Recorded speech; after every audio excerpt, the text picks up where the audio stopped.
Ahora, empezando con los elementos prácticos, vamos a iniciar con el trabajo de interactuar entre Photoshop e Illustrator de una manera un poco más clara.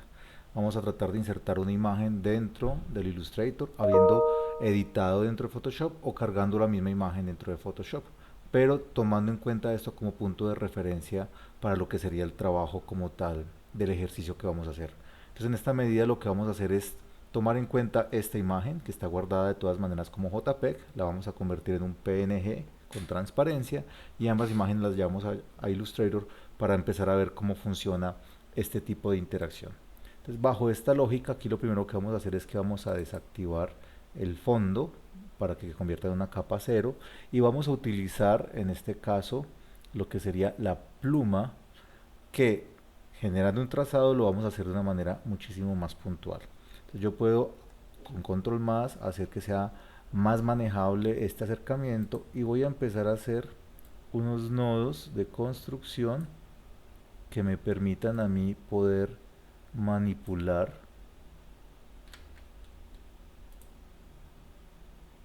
digamos que este elemento de manera que no quede asociado a nuestra construcción como tal, sino que sea un objeto que esté asociado solamente a su propio, digamos que, proceso de curvas.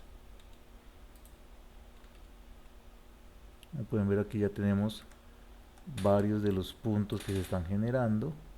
Podemos manipular estas curvas de manera que se acomoden mejor y vamos construyendo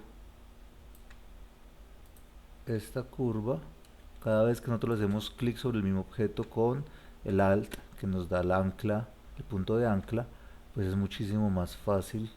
Se quita el nodo de tensión que tenemos en este punto y vamos a trabajar en este caso generando una línea recta. Aquí vamos a nuevamente a insertar un pequeño nodo, repetimos el proceso. Voy a llevar la curva de esta manera, repito el proceso. ¿Cuál es el objetivo de esto? Obviamente, si bien hay otras herramientas de selección que son bastante eficientes en algunos sentidos, aquí puedo llevar mayor control, mayor refinamiento de lo que estamos haciendo con respecto al trabajo que posteriormente va a ser la selección del objeto y eliminar el fondo de manera más refinada, que no queden, digamos, que ningún tipo de componente extraño que resolver o de esquema extraño de construcción, sino que quede lo más elegante posible la generación de nuestra selección. Así me puedo tomar, digamos que la molestia, ustedes pueden ver, de ir poco a poco sin perder el nodo, sin tener que estarme confundiendo frente a cómo debe estar o no el objeto,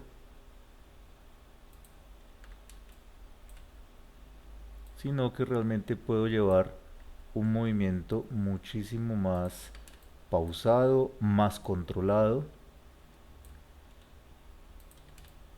y que me va a permitir hacer selecciones para fotografía muchísimo mejor elaboradas.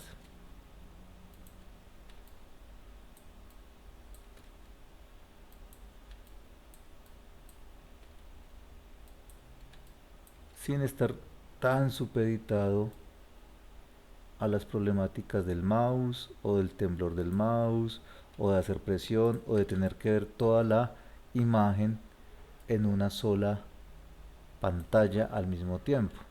Entonces aquí lo que estamos haciendo es yéndonos de una manera muy puntualizada.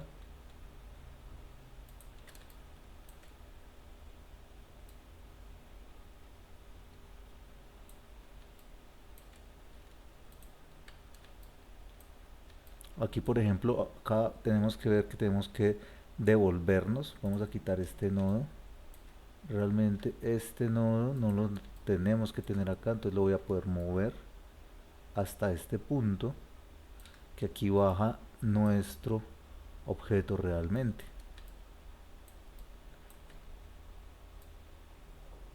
Hay que tener control sobre eso. La ventaja es que nos permite hacer edición, como pudieron ver, y eso facilita muchísimo el trabajo que a la larga se quiere tener, sobre todo para hacer una selección adecuada y con la menor cantidad, digamos, que de problemas que se puedan presentar progresivamente. Entonces aquí vamos adelantando. Entonces se vuelve una construcción constante. Yo puedo editar, como pueden ver, el nodo y finalmente darle cierre en este sentido.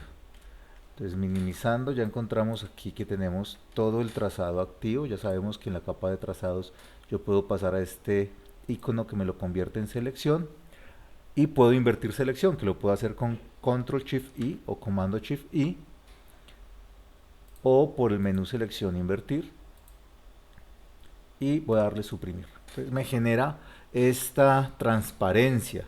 Claro, yo puedo llegar y ser muchísimo más refinado y eliminar toda la transparencia en todos estos punticos del fondo, que podría hacerlo con la varita mágica, irme aquí al fondo, y como sé que hay un alto nivel de contraste, puedo con Shift añadir nuevas selecciones de este fondo particular,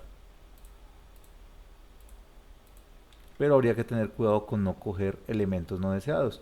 O sea, yo puedo llegar a tener aquí algo, tendría que bajarle la tolerancia para evitar de pronto coger un punto que no quisiera, o mediarla para ver si de pronto a través del contraste yo puedo generar una selección un poco más rápida, darle suprimir, y tendría la posibilidad de que perforara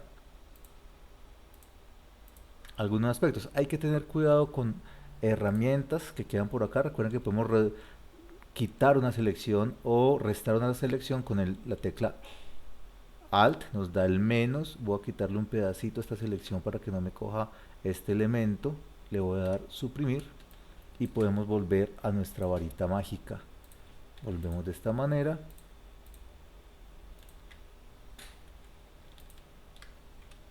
Aquí quedan algunos aspectos que toca borrar. Y vamos a intentar borrar algunos más, que igual solamente es para que veamos en cierto modo la eficiencia que estamos teniendo. Aquí claro quedan un poco más burdos, porque si bien la varita mágica aborda elementos en similitud, como pueden ver, la definición o la posibilidad de generar elementos tan sutiles como los que logramos con la pluma requeriría un trabajo mayor, posiblemente de borrado y de otro tipo de características que vamos a abordar posteriormente, o que lo vamos a abordar no tanto desde esta forma sino desde las máscaras. Pero por el momento tenemos este objeto que lo vamos a guardar como Control Shift S. También nos permite ir a guardar como, y lo vamos a guardar aquí como transparencia en formato PNG. Ahí tenemos el formato PNG, le decimos guardar. Vamos a mantener el archivo grande, le decimos OK, está guardando. En este caso vemos el indicador de guardar, y vamos a ir al programa Illustrator. Aquí podemos hacer la opción de archivo colocar. Nos va a permitir, por ejemplo, tener este tipo de elementos, buscar nuestro objeto. Aquí tenemos nuestro objeto original, que sería esta imagen. Al colocarla yo la puedo hacerle clic y me la va a colocar en pantalla. Vemos los nodos de transformación. Yo puedo deformarla, pero si presiono Shift me mantiene digamos que la simetría en el escalamiento. Y voy a archivo colocar o mayúscula control P o comando. Entonces con comando Shift P también funciona para lo mismo. Comando Shift P me va a buscar la misma carpeta, o control Shift P. Voy a buscar aquí esta imagen, y aquí vemos la diferencia. Como pueden ver, aquí está, se percibe la transparencia que tiene en el fondo, de manera que nos va a facilitar hacer un juego de trabajo que puede estar relacionado con las capas. Si yo trabajo con diferentes capas, puedo generar diferentes tipos de forma con los que puedo, digamos que, trabajar directamente y empezar a hacer una composición que involucra elementos que posiblemente sean elementos tanto de imagen fotográfica como elementos vectoriales, posiblemente para impresión, y que aquí nos favorece ese tipo de proceso. Si vamos a trabajar texto en Illustrator, el texto lo podemos trabajar inicialmente de dos maneras. Uno, haciendo clic simplemente va a permitir que yo escriba cualquier tipo de texto, o definiendo una caja de texto, y el texto se va a acomodar dentro de ese espacio a medida que voy avanzando. Entonces, son dos lógicas diferentes que luego vamos a abordar con mayor profundidad, pero esto es para poder ver lo que es el elemento de caja de texto que tenemos en esta parte. Yo puedo manipular acá no solamente las fuentes del sistema que yo tenga instaladas, sino su tamaño. Yo puedo trabajar directamente su tamaño como tal. Puedo trabajar lo que sería el interlineado, que aquí lo vamos a ver más fácil. Cuando yo le coloco aquí, por ejemplo, el automático, él lo coge de manera proporcional a lo que viene definida con la fuente. Pero si yo empiezo a jugar con lo que es el interletrado, puedo reducir, o puedo jugar aquí, por ejemplo, con 12 puntos. Yo puedo empezar a hacer una reducción intencionada o ampliada de esto. Lo mismo pasaría con el interletraje. Ya no es el interlineado, sino el interletraje, que nos va a permitir cambiar este tipo de valores, o yo lo puedo dejar simplemente en cero para que no haya ninguna variación.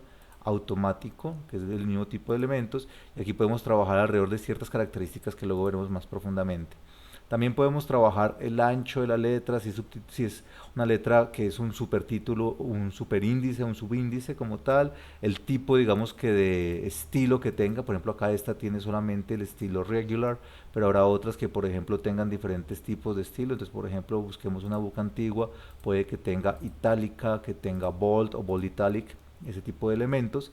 Vamos a ver si es una letra que digamos todo en mayúsculas, si es versalitas, es decir, que tiene mayúsculas pero unas más pequeñas para enfatizar como cierta parte del texto, o si es un superíndice, un subíndice, se va subrayado o tachado. En fin, son diferentes tipos de aspectos que puede tenerse con este elemento, y vamos a ver luego cómo se enlazan los textos.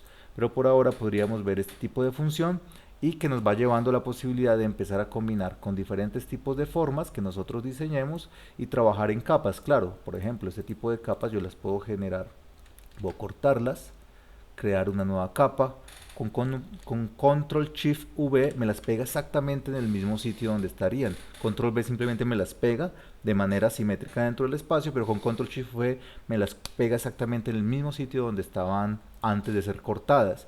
Y de esta manera yo puedo ir bloqueando capas para poder trabajar con los elementos que yo necesite, o ir construyendo las formas que yo requiera. Entonces este es un primer paso para empezar a abordar ese ejercicio.